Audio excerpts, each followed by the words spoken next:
Além de conversar sobre o balanço do terceiro trimestre de 2022 da Transmissão Paulista, a famosa TRPL, você vai entender nesse vídeo por que eu acho que os dividendos futuros, no curto prazo, serão bem minguados. Chama atenção, mas eu espero que realmente seja algo bem pontual.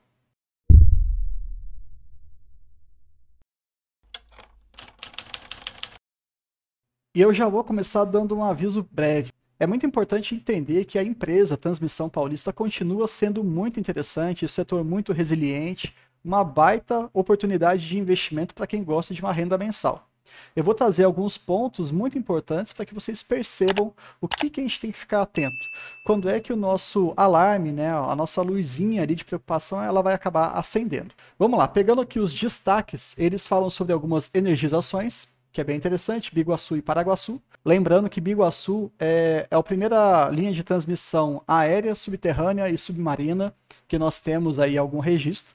É uma tecnologia muito interessante da transmissão paulista e talvez isso seja replicado em outras regiões. E também Paraguaçu, que está ali na Bahia. Somando as duas, a gente tem um incremento aí de 120 milhões, mais ou menos, na RAP. Além disso, eles falam um pouquinho aqui sobre o financeiro. Eu não enxergo tanto como um destaque, mas vocês vão entender ao longo do vídeo. O EBITDA subiu 30%, interessante. O lucro, ele cresceu 100%. E o aumento em investimentos aí também aumentou 100%. É bem expressivo, mas tem motivo para isso. Olhando essa questão aí dos investimentos, a gente entende que investimento em reforço e melhoria tem se destacado muito. E inclusive vou deixar um vídeo aqui para vocês em que eu destaco o ISA Day, né, o ISA CETIP Day, em que eles explicam como que eles aumentaram e como é que eles podem aumentar a receita sem necessariamente conseguir arrematar novos lotes dos leilões de transmissão, que acontecem geralmente 2 vezes por ano. É bem interessante, acho que vale a pena. Se a gente for olhar o acumulado desses 9 meses iniciais, eles já são superiores, esses investimentos, em quase 50% ao total de 2021. Então, já passou já do dobro em relação a 2020 e nem se fale em relação aí a 2019. Então, é um foco importante da empresa, mas ela ainda também consegue fazer alguns investimentos no Greenfield. E o gráfico aqui da esquerda mostra um pouquinho como é que está sendo a vertente de investimento de cada um desses dois grupos, né? Greenfield versus reforços e melhorias.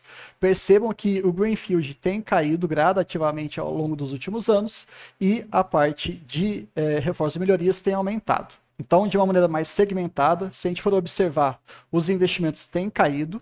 É claro que o ano ainda não acabou, então provavelmente isso vai ficar em linha ou vai ter um leve crescimento. Não espera aí nada expressivo, ao passo que, se a gente for considerar em 2022, eu chuto aí pelo que eles estão falando, pelo que eles estão realmente fazendo acontecer, algo próximo aí dos seus 700 ou mais para o final desse ano. Então é um valor que chama muita atenção, vai superar em muito os últimos anos. E olhando a questão estratégica, né, já foi autorizado em reforços e melhorias os investimentos crescentes até 2024 e a partir disso a gente vai ver um pequeno decréscimo nesse segmento, totalizando no ciclo 2027 mais de 5 bilhões de investimento. É muita grana e a gente tem que ficar atento porque para os próximos anos a gente vai perceber aqui um aumento maior nesse tipo de quesito. Mas um outro ponto que chama a atenção é em relação aos leilões. O ano de 2023 promete um grande leilão, tanto 2023 quanto 2024. Leilões com uma grande necessidade de investimento. Então, ficar atento em relação ao caixa é muito importante. Quando a gente vai para a parte de projetos Greenfield, fico bem feliz em falar isso para vocês, que a média desses projetos, né, desde que eles ganham, eles arrematam um leilão até colocar em prática, tem uma série ali de etapas, né, burocráticas, estratégicas para que aquilo lá aconteça. São concessões de longo prazo, de 30 anos, isso é muito bom. E toda vez que a empresa consegue antecipar esse projeto, ela acaba tendo um lucro, porque não foi projetado aquela antecipação, então é mais receita para a empresa. E a média de antecipação da Transmissão Paulista é de 7 meses no seu portfólio. Então, de acordo com os prazos, eles conseguem acelerar um intervalo de tempo aí bem interessante. Porém, já começa aqui algum tipo de questionamento. Eu acho legal também deixar isso aqui bem claro para vocês. Nós temos aí dois lotes, né, o lote 21 e o lote 1, Itaúnas e Ivaí. Eles estavam previstos para entrar em operação em junho de 22 e agosto de 2022, respectivamente. E eles não estão prontos. Tá? Eles estão aí com algo próximo de 97% a 99%. A empresa foi questionada na parte de perguntas e respostas no final da apresentação. Foram um pouco evasivos, mas não me preocuparam não. Falaram que não querem que isso aconteça, não faz parte da empresa e realmente não é um perfil esse tipo de acontecimento, mas temos que lidar com realidade, né, com fatos. Eles estão atrasados nesses dois. Ainda bem que o incremento de RAP não é tão gigantesco assim. Ele é relevante, sem dúvida nenhuma, mas não é tão absurdo.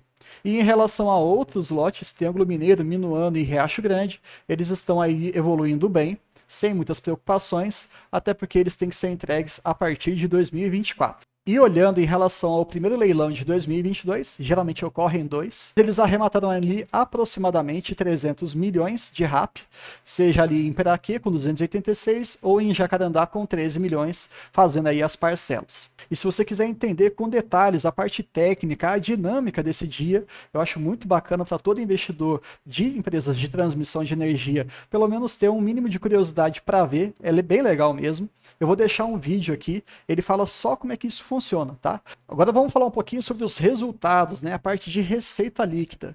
Trimestre a trimestre, pensando ali de um aspecto anual, o crescimento foi de 21%, bem interessante, mas no acumulado até os 9 meses de 2021 e de 2022, nós vemos aqui uma relação de estagnação, uma pequena queda de 1,5%.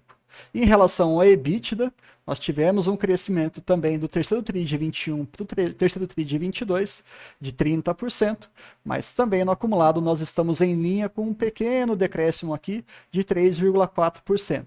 Não nos preocupa, mas é importante observar isso sempre, ok? E quando a gente fala de lucro líquido, a gente sempre tem que diferenciar o lucro líquido IFRS, que no ISA Day eu também deixo isso bem claro para vocês no vídeo, e o lucro líquido regulatório, que é a origem do nosso provento, do nosso dividendo. Mas, de maneira geral, o lucro líquido do terceiro trimestre de 2021 em relação ao de 22, nós tivemos aí um crescimento de 100%, ou seja, dobrou o resultado. Seja ali por uma questão de ajuste do IPCA, que colaborou bastante, uma parcela da RBSE, os novos projetos que entraram em operação, e a questão de equivalência patrimonial e outros encargos, algumas questões mais tributárias, eu não vou entrar muito em detalhe porque eles meio que se anulam. Mas um pequeno destaque aqui para o resultado financeiro, de mais de 34 milhões, principalmente por esse contexto de aumento da Selic e redução do IPCA. A empresa foi favorecida. Agora, quando a gente olha a questão da RAP, né, lembrando que os ciclos das transmissoras, eles acontecem, eles são iniciados e finalizados no meio do ano. E é por isso que você sempre vai ver ciclo 21 e 22, do segunda metade de 21 até a primeira metade de 22. E por aí vai. Nós tivemos aí um incremento importante, estava na casa de 3,8 bilhões para 4,8 bilhões. Com participações relevantes aí do IPCA, reforços e melhorias, RBSE, os novos leilões e outras questões mais. Mas principalmente esses pontos que eu marquei aqui para vocês é que são os grandes responsáveis para esse crescimento para o próximo ciclo que já está em andamento. Lembrando, esse vídeo está sendo gravado em outubro de 2022. Também teve uma questão muito polêmica, relativamente recente, em que foi feito um reperfilamento da RBSE. Muita gente não achou isso interessante, eu particularmente gostei. Quando você prolonga essa indenização que a empresa vai receber do governo, a gente percebe que isso dá um pouquinho mais de resiliência para os próximos resultados. É uma receita previsível. Temos ali uma queda muito importante no ciclo 21-22, mas para esse ciclo atual já temos um grande crescimento e a partir de 23 até 28 nós vamos receber aí por ciclo quase 2 bilhões de reais. Então, contar com essa renda é importante para quê? Por exemplo, para amortizar a dívida, concorda? Ou até para você arrematar um novo lote ou fazer um novo investimento, considerando que você já tem essa renda a receber, essa receita a receber. Mas a partir ali da segunda metade de 2028, percebam que o cenário vai ser outro. né? Então, até lá, a empresa tem que aumentar aí a sua RAP para que isso seja bastante compensado, mas eu acredito sim na competência dessa empresa. Eu acho que ela consegue sem problema nenhum. E se você está gostando desse tipo de conteúdo, eu vou pedir para você se inscrever no canal. Vocês sabiam que mais de 85% das pessoas que assistem ao meu conteúdo não são inscritas? Vamos tentar melhorar isso aí, por favor, eu peço a sua ajuda. E também deixa o seu like. Combinado? Agora a gente vai começar a parte mais importante desse vídeo. Você chegou até aqui, vou te apresentar a minha visão. Ela não é tão boa, mas eu não posso ser torcedor de empresa. Eu sou investidor de empresa e eu espero que todos vocês também sejam. Mantenham sempre o alerta ligado. Esse é o meu recado para esse vídeo. Então, entrando aqui um pouquinho mais na parte polêmica da transmissão paulista, percebam que a dívida líquida, eles colocam aqui um comparativo com o quarto trimestre de 21 e com o terceiro de 22. Eu não entendi muito bem isso, mas se a gente for olhar os últimos trimestres, a dívida ela está acima de 7 bilhões, e do segundo TRI para o terceiro TRI, nós tivemos uma pequena queda aí, bem sutil mesmo, mas ela ainda é muito importante, ela é muito robusta. E olhando aqui a questão da composição da dívida, a gente consegue perceber aí que 54% mais 27,5%, então a gente está falando em torno aí de uns 80%, né, por cento dessa dívida total está vinculada a debêntures. E existem várias regras para essas debêntures serem emitidas, e algo em torno ali de 7,5% está atrelado ao BNDES. O que me chama a atenção aqui, e já fica de aviso para vocês, olha o custo médio dessa dívida. Mais de 14% ao ano. Para mim, na minha humilde opinião, está extremamente elevado. Não está interessante. O prazo médio ali por volta de 6 a 7 anos, tranquilo, sem problema nenhum. Mas esse custo aqui me chamou a atenção, eu não gostei disso. E eu prefiro que a empresa não me pague dividendos no curto prazo, para que ela consiga amortizar isso e, obviamente, reduzir o custo médio. E um pequeno insight aqui que eu acho que é importante a gente conversar, tá? Se você, por exemplo, pegar um ano teórico, ok? Sem nenhuma receita, a dívida líquida, apenas em juros, ela vai ser acrescida em 1 bilhão de reais. Porque 14,5% em cima de 7,2 bilhões dá mais de 1 bilhão. Então, isso aqui é um impacto muito grande nos resultados de transmissão paulista. Eu quero acreditar que eles sabem gerir essa dívida de uma maneira muito inteligente, mas chama aí atenção porque 1 bilhão só de juros tá complicado. Mas enfim, a dívida líquida pelo EBITDA chegou ao valor de 3,11 vezes, e eu vou entrar com mais detalhes um pouquinho mais para frente. Também chama atenção, lembrando que o payout de 75% para que os seus acionistas recebam, né, os proventos em cima do lucro líquido regulatório, ele tem como uma premissa básica que esteja esse indicador específico, ele precisa estar abaixo de 3 vezes, está um pouquinho acima. Outro ponto também que eu queria falar para vocês é que eu entendo que o endividamento ele não está muito bem controlado não. Eu tenho fortes críticas em relação a isso. O cronograma de amortização para o curto prazo, 22 e 23, é extremamente baixo, eles conseguem realmente quitar isso aqui rapidamente. Mas olha para 2024, a gente está falando de 1,9 bilhão. Além dos juros, de novo, naquele nosso exemplo teórico, seria mais 1 bilhão ainda. Então a gente está caminhando para quase 3 bilhões a serem pagos, se nada for remanejado, em 2024. Embora eles tenham aí 1,3 bilhões em caixa, ok, né, interessante, sem dúvida nenhuma, isso está rendendo. Nós temos aí a maior taxa de juros real do mundo, atualmente, pelo menos. Então a gente consegue ter aí um resultado interessante aqui. E 2025 até 2028 fica mais ou menos equilibrado. E no longo prazo, acima de 2029, eu acho que tem muito chão até lá, não me preocuparia. Mas como é que seria um gráfico interessante de amortização, de cronograma de amortização? No curto prazo, pequenos valores. No médio prazo, valores maiores. E no longo prazo, valores maiores ainda. Então seria como se fosse uma escadinha, um tijolinho. Quando você olha esse tipo de gráfico e vê que a empresa está com essa escadinha subindo, maravilha. Quando você tem esses solavancos, a gente tem que ficar atento. O que será que vai acontecer em 2024 em relação aos proventos? Né? E 2024 está aí do lado. Entrando aqui, só um pequeno detalhe para vocês também entenderem, não vou ler tudo isso aqui, mas para a gente entender um pouquinho da questão da dívida e das responsabilidades associadas a esses empréstimos. Olha que interessante, a dívida do BNDES, ela tem que ter ali alguns indicadores de saúde financeira. Por exemplo, eles querem tá isso aí em contrato, tá? Em 2022, a dívida líquida EBITDA é ajustado, claro. Existem também outras métricas, mas vamos focar nessa aqui porque ela impacta o provento. Para 2023, precisa estar abaixo de 3,5 e acima de 2024 tem que estar abaixo de 3. Então percebam, existem até algumas pressões por parte dos seus credores, uma pressão contratual para que a saúde financeira da TRPL fique em linha.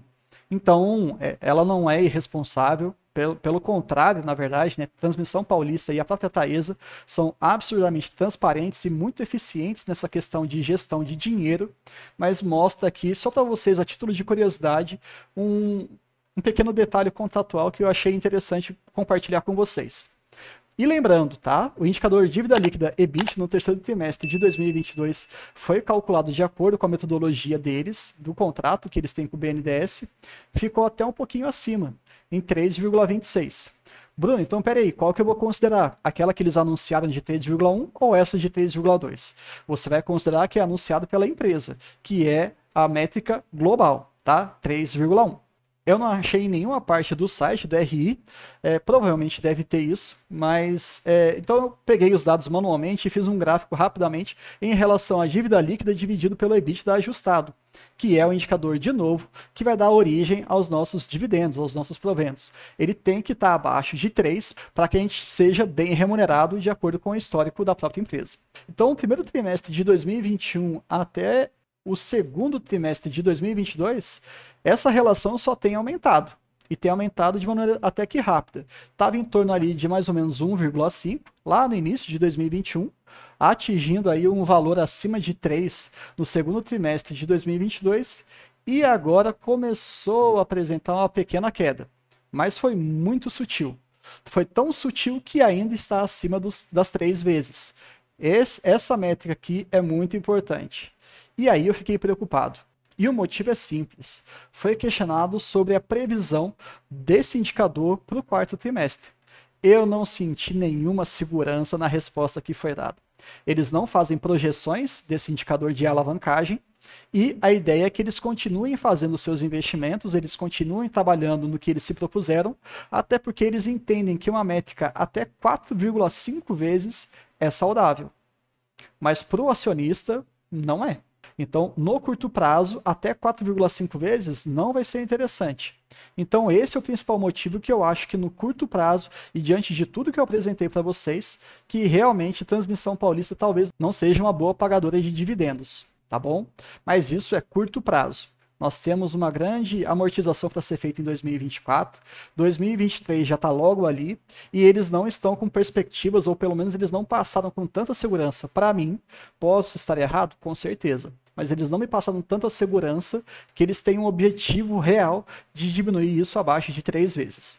E agora a gente vai conversar um pouquinho mais em relação aos proventos, ao histórico, o que a plataforma da AGF fala em relação a isso e o que eu entendo que é mais provável. Se você chegou também até esse pedaço do vídeo, eu vou pedir para você divulgar esse vídeo com os seus amigos. Combinado? Também vou deixar aqui para vocês o seguinte questionamento. Sabendo de tudo isso que eu falei até agora, você investe ou você vai continuar investindo em Transmissão Paulista? O que você entende em relação a esse cenário? Eu não tinha entendido muito bem o que eles tinham falado no ISA CETIP Day em relação a esses 17 centavos que foram distribuídos esse ano, sendo bem sincero. Mas agora ficou muito claro. É referente ao ano de 2021.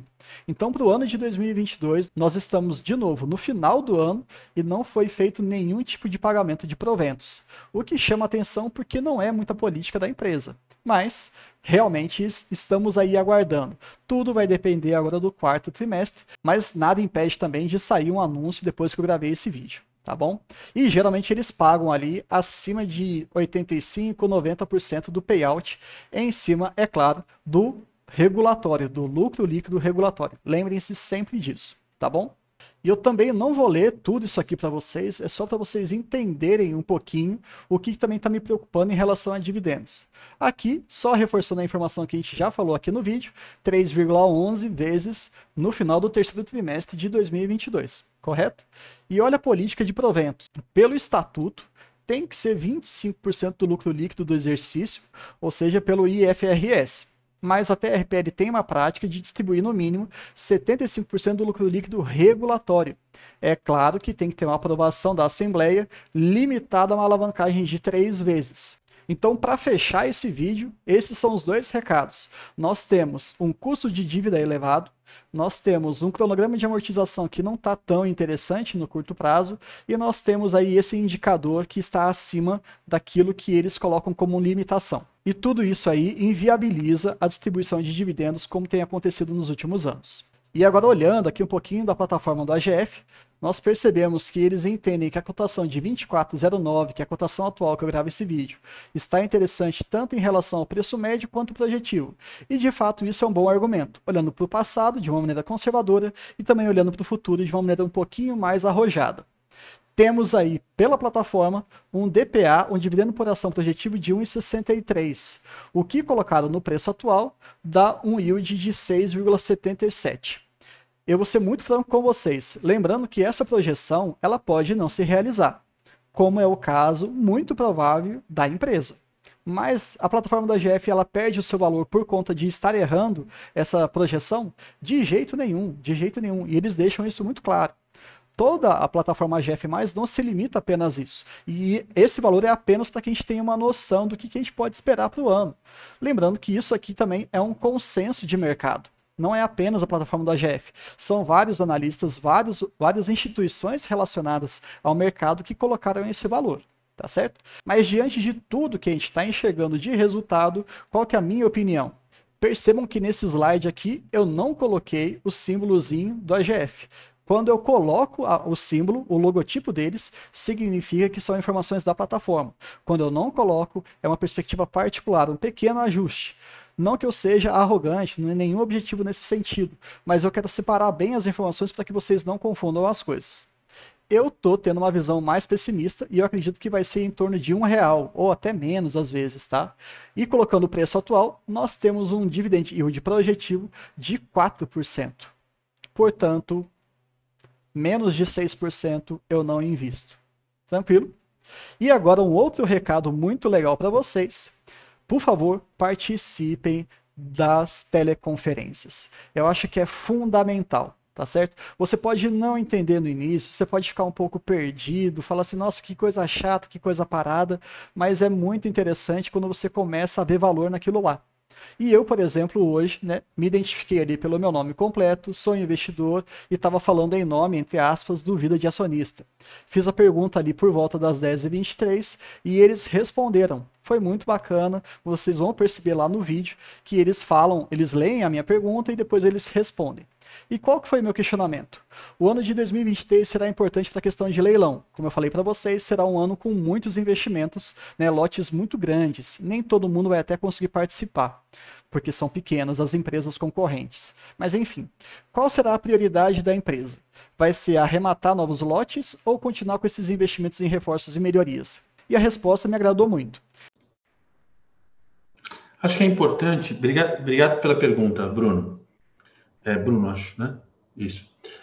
Acho que é importante primeiro entender qual que é a lógica dos investimentos de reforços e melhorias. A companhia tem uma quantidade de ativos nas suas mãos e a responsabilidade de mantê-los da melhor maneira possível. Como uma parte dos nossos ativos, em especial no estado de São Paulo, já estão em final de vida útil, nós temos que fazer a gestão desses ativos e fazer a atualização deles e o que acaba se transformando em responsabilidade / oportunidade, que são os reforços e melhorias, que são feitos de acordo com uma matriz de criticidade, onde a troca dos equipamentos vai acontecendo conforme a real necessidade. Não é porque nós queremos fazer investimentos apenas, eles são necessários para garantir o bom serviço em toda a rede de mais de 20 mil quilômetros e 138 subestações que nós temos. Então, esse investimento, ele vem naturalmente planejado no tempo. Nós estamos imaginando fazer algo como R$1 bilhão em investimentos em reforços e melhorias nos próximos 5 anos, quando a gente analisa essa matriz de gestão de ativos, matriz de criticidade de gestão de ativos. E como nós comentamos antes, são investimentos que, dada a sua complexidade, dada a sua granularidade, eles acabam tendo um retorno até melhor do que projetos Greenfield, que tem uma outra característica. O projeto Greenfield ele tem a característica de alongar o prazo médio das concessões. Uma concessão que venha a ser ganha, por exemplo, em 23, ela vai ter sua RAP até 2053, alongando o prazo médio das nossas concessões. Então, tem uma noção de portfólio, além de permitir que nós coloquemos em prática sinergias operacionais interessantes que nós temos da nossa rede de operação. Então, são dois tipos de investimento que não competem de fato, cada um com a sua característica, tomando o foco da nossa equipe de modo independente. Nós temos times diferentes que fazem os dois tipos de investimento. O que é super importante é que, independente da tipologia do investimento, todos eles são analisados de forma muito disciplinada do ponto de vista operacional e financeiro, de forma a garantir a geração de valor que a gente consegue materializar nos nossos resultados. Obrigado pela pergunta. Então, me deu um pouquinho mais de tranquilidade e entender que a única certeza é que eles vão continuar investindo. E isso é fundamental, porque nós temos aí a RBSE com data de validade, se eu não me engano, né, eu coloquei ele no gráfico para vocês a partir de 2028, não tem mais, então eles precisam correr quanto tempo, assim como grande parte das transmissoras, porque não terão mais essa indenização para incrementar a sua receita. Eu acho que é isso que eu queria falar para vocês. O vídeo ficou um pouquinho mais longo, mas ele é fundamental. Eu não tenho uma visão muito parecida com outros vídeos que eu vi aqui no YouTube sobre TRPL. Eu sou investidor da empresa, gosto da empresa, mas eu vejo que ela vai passar por alguns momentos muito importantes no curto prazo.